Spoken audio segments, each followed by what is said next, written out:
भी विश्वास में नहीं गिरता, मैं भी अपना विश्वास में कच्चा नहीं होता, और मैं दिन और प्रतिदिन मैं आपको ऐसे ही कामों में देखते हुए मैं ज़रूर आप में आगे बढ़ता। हालेलुया। मैं इन बातों को सोच रहा था, उसके बाद में एक वचन है जो वचन मेरा जीवन में स्मरण आया। वह कहता है, तुम मुझे देख लिए हो, तुम मुझे देखते हो, इसीलिए तुम मुझ में विश्वास करते हो, लेकिन धन्य हो तुम जो मुझे बिना देखे विश्वास करते हो। हालेलुया।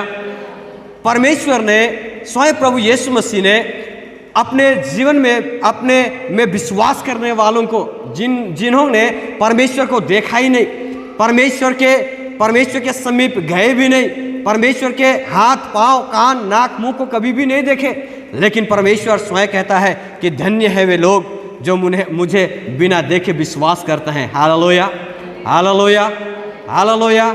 आज और हम उन्हीं लोगों के मध्य में हैं। आज परमेश्वर उन लोगों के ऊपर हमें रखना चाहता है, जिन लोगों ने परमेश्वर को देखा है, जिन लोगों ने प्रभु यीशु मसीह को देखा है, उनके साथ जिए हैं। लेकिन परमेश्वर प्रभु यीशु मसीह स्वयं हमें धन्य लोगों के बीच में रखता है। आमीन, हालेलुया, हालेलुया।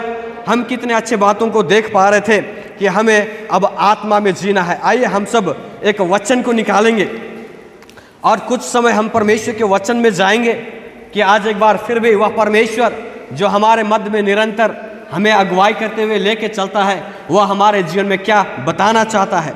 मार्कुस रचित सुसमाचार और पहला अध्याय, मार्कुस रचित सुसमाचार और पहला अध्याय और उसका 1 पद से लेके हम 4 पद तक देखेंगे।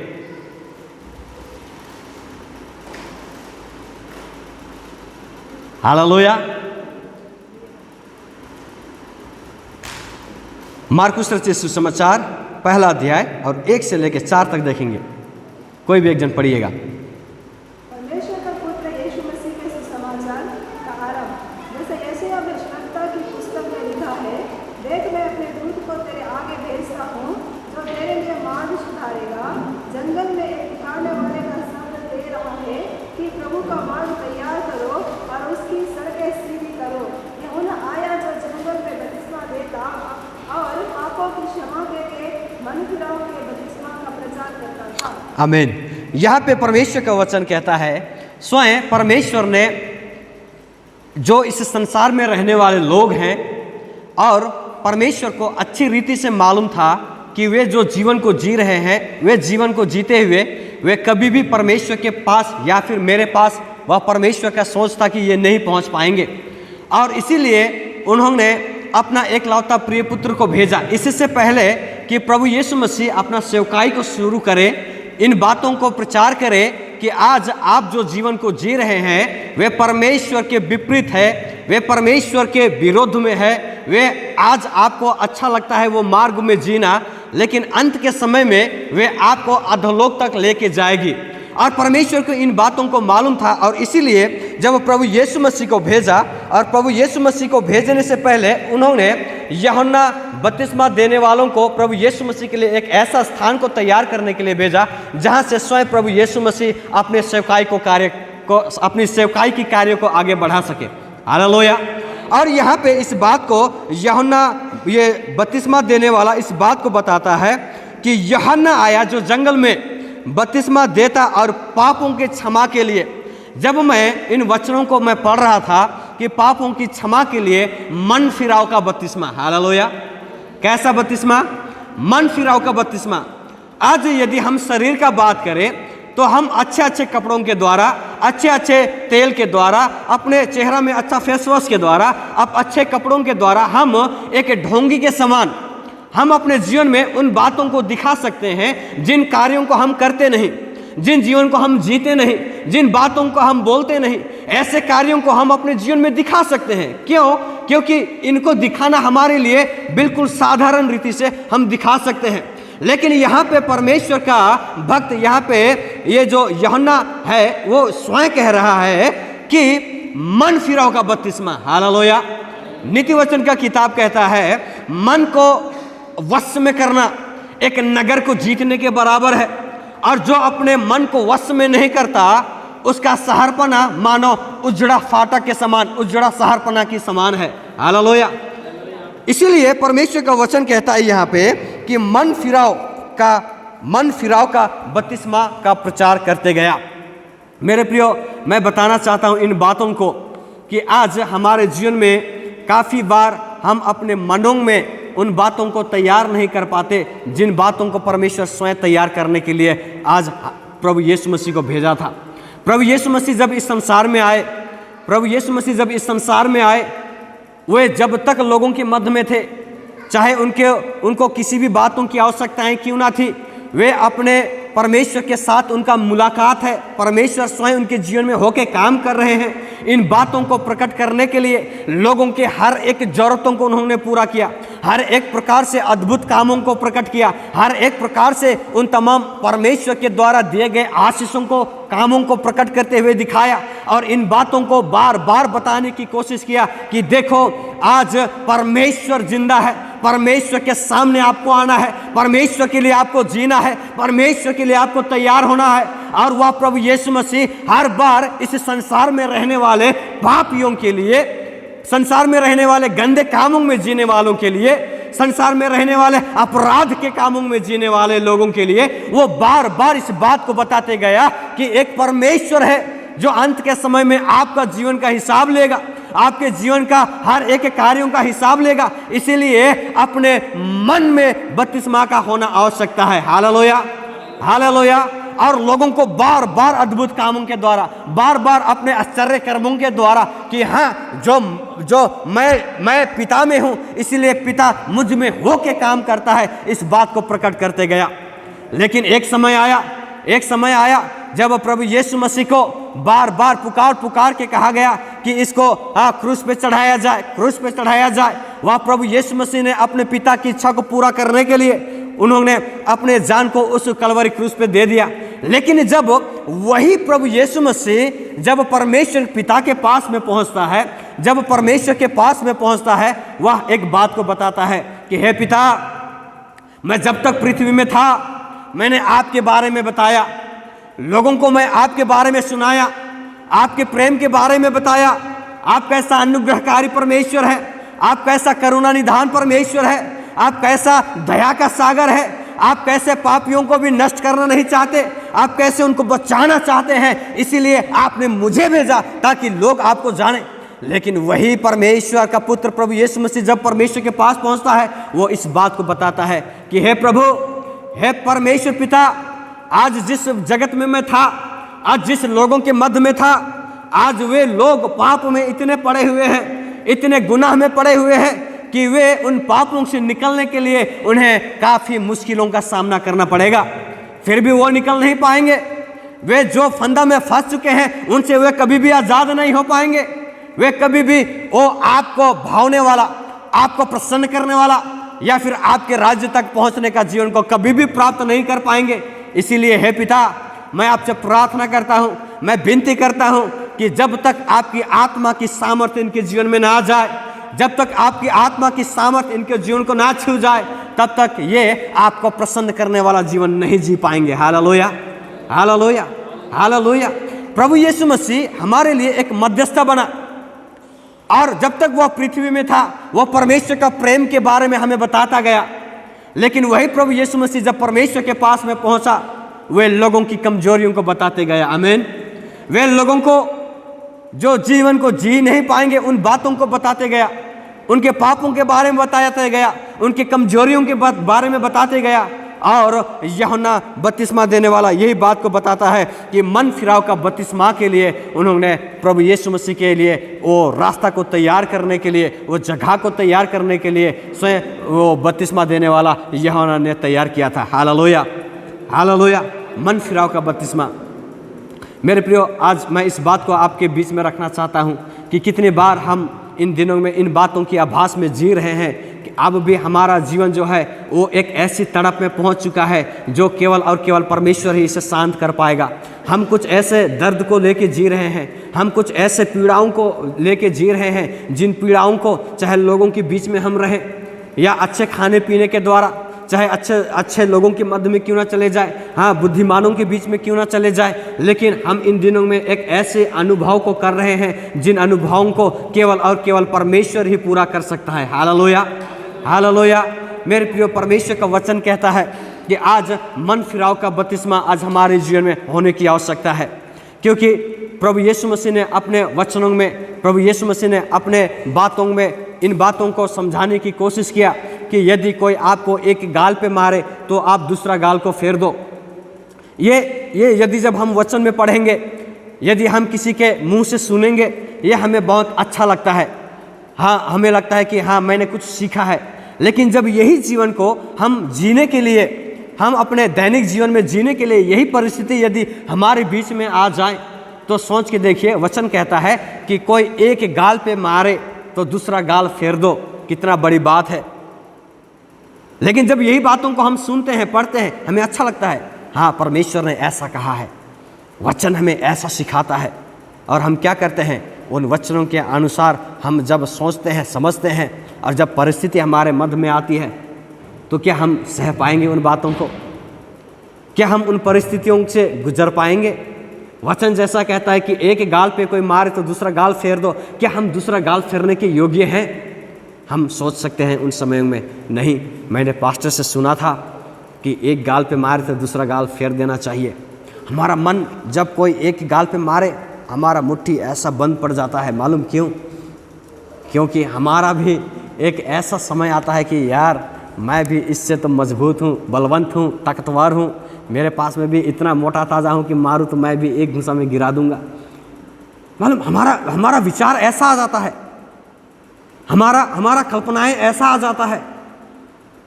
जब ये बातें हमारे अंदर में पहुंच गई, हम दूसरा गाल फेरने के योग्य नहीं है। हम इन बातों को सोचने लग जाते हैं कि परमेश्वर का वचन कहा है कि कोई एक गाल पे मारे तो दूसरा गाल फेर दो। हमें वो वचन स्मरण आता है और हम अपने आप को नियंत्रण में ले लेते हैं। मालूम क्यों? क्योंकि वचन बोला है। लेकिन हम आत्मा की सामर्थ्य से, हम आत्मा के द्वारा बड़ी प्रेम के साथ में, बड़े मेल मिलाप वाला भावना के साथ में, उसको मारने के बावजूद भी उसको क्षमा करने वाला भावना के साथ में, हम उसके सामने दूसरा गाल फेरने के योग्य नहीं रहते हैं। मालूम क्यों? क्योंकि हमारे अंदर में वो परमेश्वर की आत्मा की सामर्थ्य अब भी नहीं है। हम अपने मन फिराव का जीवन हम अपने जीवन में नहीं जी पा रहे हैं, जिस वजह से हमारा अंदर में वो कष्ट, वो दर्द, अगर 10 लोग देखे तो लोग क्या बोलेंगे? लोगों के सामने मेरा इज्जत चला गया, मेरा मान सम्मान चला गया, मैं लोगों के सामने दोषी ठहर गया, लोग मुझे ही दोषी ठहराएंगे, लोग मुझे ही बोलेंगे, लोग मेरे ऊपर ही उंगली उठाएंगे, बार बार लोग ही मुझे इस बात के लिए ताड़ना देंगे। हम इन बातों को सोचते हैं और एक बात हमारे अंदर में रहती है कि यार, अच्छा रहेगा कि मैं भी इस विषय में 1-2 सफाई का बात बोलूं, हो सके तो मैं भी अपना ताकत को दिखाऊं, या फिर मैं भी 1-2 बात बोल के उसको मैं अपने लिए वो मान सम्मान को बनाए रखूं, बचाए रखूं, उसको मैं रखे रहूं। हालेलुया। लेकिन परमेश्वर का वचन कहता है कि मन फिराव का, कोई एक मांगे तो 2 दे दो, कोई कपड़ा मांगे तो पैंट भी दे दो, कोई 1 मील लेके चले तो 2 मील में चला जाओ। यह स्वयं प्रभु यीशु मसीह का कहना था। लेकिन आज हम इन बातों को करने में अयोग्य हैं। मालूम क्यों? क्योंकि हम वचन को सुने हैं, वचन को समझे हैं, लेकिन अब हमारा मन इन बातों में केवल एक सुनने और समझने के लिए ही रह गया है। हालेलुया। मैं एक बात को सोच रहा था, मैं एक बात को समझ रहा था, मैं एक बात को बहुत अच्छी रीति से समझ रहा था, और मैं एक पास्टर को मैं इस बात को बता रहा था। और वो कैसा बता रहा था मालूम? मैं बोला, भाई यदि हम जिम में जाएंगे, अगर हमें 6 पैक्स बनाना है, हमें डोले सोले बनाना है, थोड़ा हट्टा कट्टा दिखना है, तो मैं एक बात को उसको बता रहा था जो मेरे लिए भी बहुत बड़ी आशीष का कारण ठहरा। हमें वो एक्सरसाइज को बार बार करना है। मालूम, जो हमें दिखाया गया है, जो बताया गया है, उसको हमें बार बार उसको इस्तेमाल करना है, उसको उपयोग में लाना है, उसको हमें एक्सरसाइज में लाना है, अभ्यास करना है। मालूम क्यों? ताकि हम जिसको बनाना चाहते हैं, हम उसको एकदम बढ़िया रीति से बना सके। Hallelujah, hallelujah. और यदि हम एक दिन करेंगे और 6 महीने वाला प्रतिफल को ढूंढेंगे, नहीं मिलेगा। एक व्यक्ति जो 6 महीना से लगातार उसी कार्य में वो प्रयास करते जा रहा है, उसी में घसीटते हुए जा रहा है, वो उसी में लगे पड़ा है, वो उसी में अपना समय बिता रहा है। और वो 6 महीना वाला लोगों को यदि हम देखें और बोले कि यार ऐसा मुझको चाहिए, लेकिन हमने एक दिन किया, बड़ा दर्द आया, दूसरा दिन बहुत मुश्किल हुआ, दूसरा दिन हम लोगों को वो उठाने के लिए थोड़ा कष्ट महसूस हुआ, हमें थोड़ा दर्द महसूस हुआ, हम बोलेंगे कि ना रे बाबा हो जाएगा, इससे ज़्यादा और मैं आगे नहीं बढ़ पाऊंगा। लेकिन हम ख्वाहिश रखते हैं उस 6 महीना करने वाले लोगों के समान। मैं बताना चाहता हूं कि यदि हम एक दिन करेंगे तो 6 महीना का किया हुआ व्यक्ति के समान हम लोग नहीं बन पाएंगे।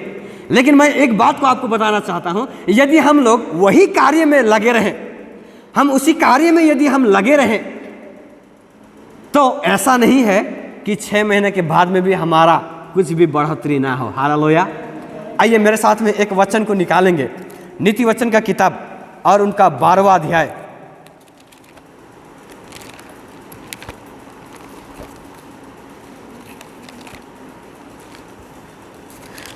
नीति वचन का किताब 12वां अध्याय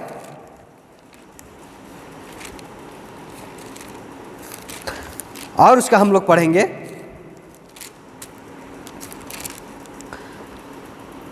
27 पद। आलसी आहेर का पीछा नहीं करता, परंतु कामकाजी को अनमोल वस्तु मिलती है। हालेलुया।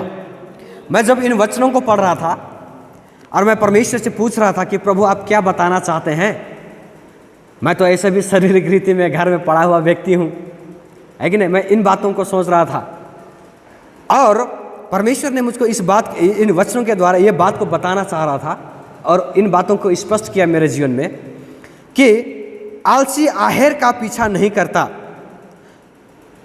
परंतु कामकाजी को अनमोल वस्तु मिलती है।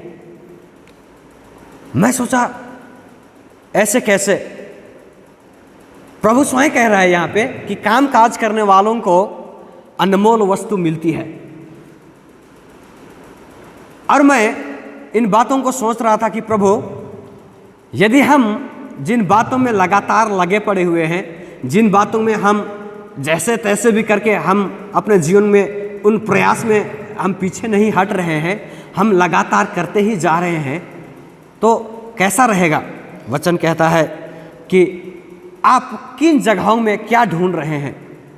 आप सबों को मालूम है इन दिनों में आप अपने अपने क्षेत्र में, अपने अपने जगहों में और अपने जीविका को चलाने के लिए अपने अपने प्रकार के, अपने अपने योग्यता के मुताबिक, अपने सामर्थ्य के मुताबिक उन कार्यों में आप लगे पड़े हैं, जिससे कि आपका परिवार चले, जिससे कि आपका तमाम ज़रूरतें पूरा किया जाए, और उन तमाम मेहनत में आप पड़े हुए हैं। यदि आप उसी कार्य को और अधिक मेहनत से करते हैं तो ओवर टाइम बोल के आपको कुछ मिल भी जाता है।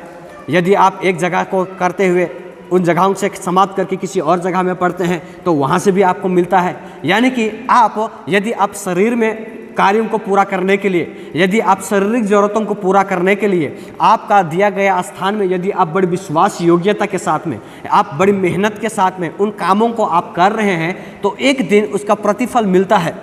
एक दिन हमें उसको वेतन के रूप में हमें मिलता है, जिससे कि हम तमाम आवश्यकताओं को पूरा कर सकें। ये एक हमारे लिए एक शरीर की क्रियाएं हैं जो हम संसार में जीते हैं। लेकिन यहाँ पे वचन कहता है कि यदि हम आत्मा में ही, क्योंकि किन जगहों में हम जी रहे हैं, हम किन जगहों में बढ़ना चाहते हैं, हम किन जगहों में हम अपना जीवन में परमेश्वर के कामों को देखना चाहते हैं। हम या शरीर में बढ़ना चाहते हैं तो हम शरीर की क्रियाओं को करें, हम शरीर की कामों को करें। हम यदि अच्छा घर बनाना चाहते हैं, अच्छा गाड़ी खरीदना चाहते हैं, हम अच्छा जीवन जीना चाहते हैं, हम अच्छा कपड़ा पहनना चाहते हैं, तो हमें वैसे ही जीवन को जीना है। हम अगर इस कार्य को करने के लिए, इस जीवन को जीने के लिए यदि हम प्रयास करेंगे उन जगहों में, तो उन जगहों में वाकई में हमें प्रतिफल मिलेगा। हालेलुया। लेकिन यदि हम यही बातों को देखें आध्यात्मिक रूप में, हम आत्मिक रूप में, तो यदि हमारा प्रयत्न उस परमेश्वर को देखने के लिए है, यदि हमारा कोशिश उस परमेश्वर से बातें करने के लिए है, यदि हमारा कोशिश उस परमेश्वर के वाणियों को सुनने के लिए है, यदि हमारा कोशिश उस आत्मा का अभिषेक में भरने के लिए है, मेरे प्रिय, परमेश्वर का वचन कहता है कि कामकाजी को अनमोल वस्तुएं मिलती है। आमीन। हालेलुया।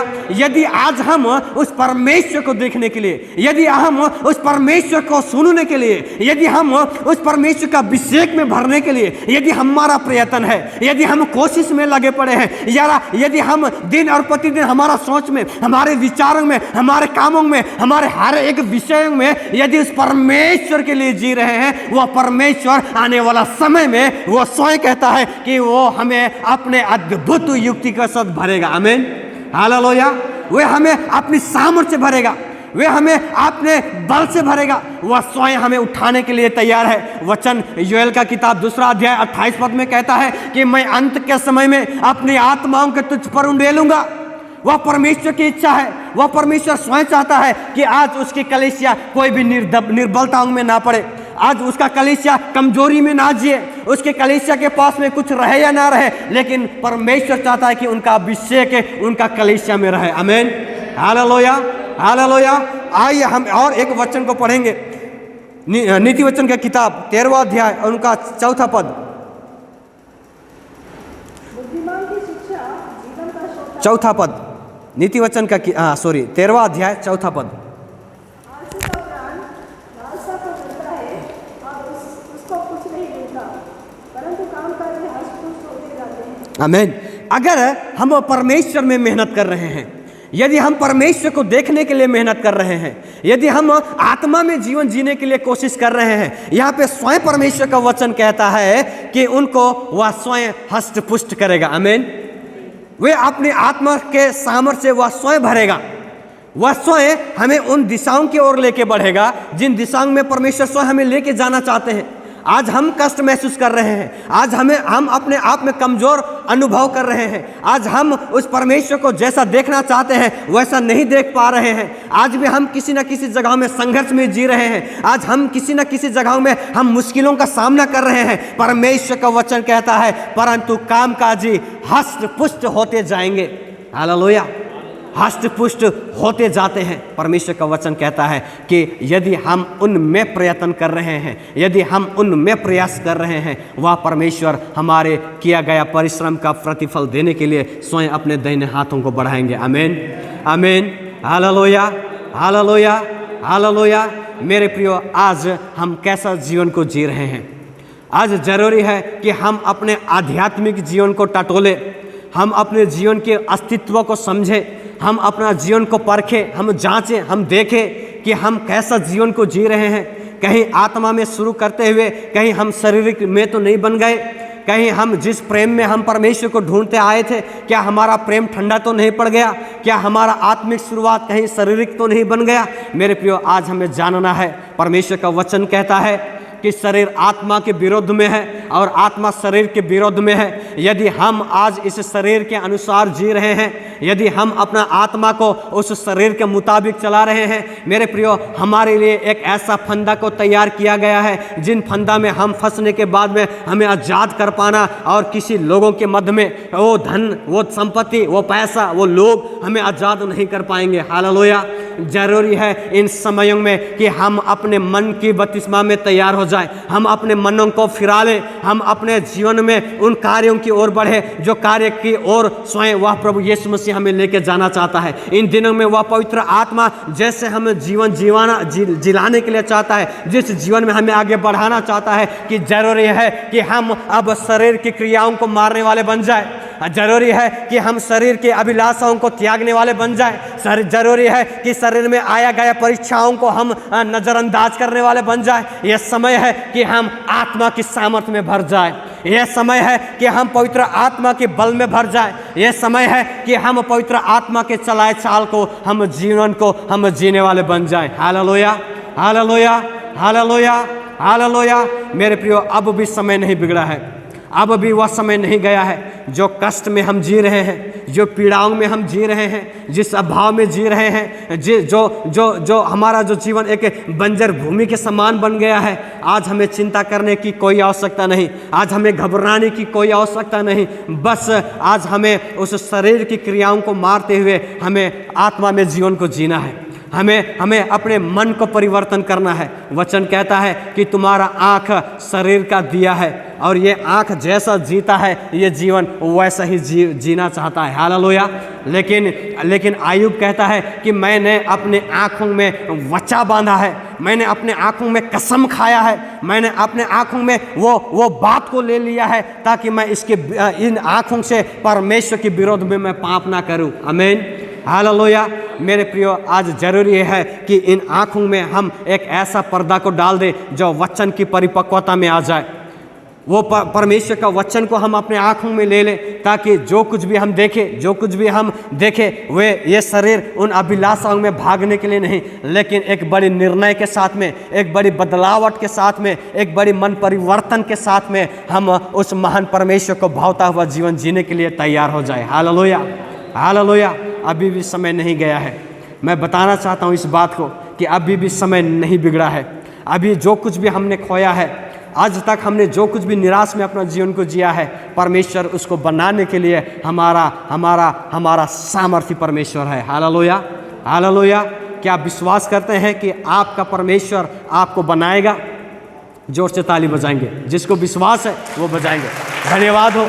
मैं समय यहीं तक रखता हूँ। परमेश्वर इन शब्दों के द्वारा बहुत आशीष करे। मैं आगे का समय फिर से हमारे बीच में पास्टर जी को सौंपता हूँ।